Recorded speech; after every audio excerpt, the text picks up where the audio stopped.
Hi friends, అందరూ ఎలా ఉన్నారు?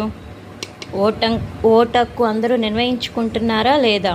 ఖచ్చితంగా ఏ ఊరి వారైనా సరే తమ సొంత ఊళ్ళకి వెళ్ళి ఓటు వేయండి, ఓకేనా? ఇంకా మనం ఇది చూసేద్దాం. ఇది చూస్తున్నారు కదా, అవిసె గింజల పొడి, వెల్లుల్లిపాయ లేకుండా అవిసె గింజల పొడి. దీన్ని ఇప్పుడు మనం మిక్సీ వేసేసుకున్నాము. కింద పైన ఒక్కసారి మంచిగా కలిపేసేసుకొని ప్యాక్ చేసేసేయాలి.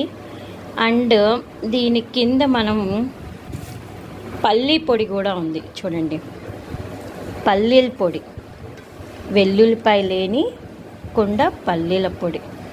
చాలా బాగుంది కదండి, స్మెల్ అయితే చాలా బాగా వస్తుందండి.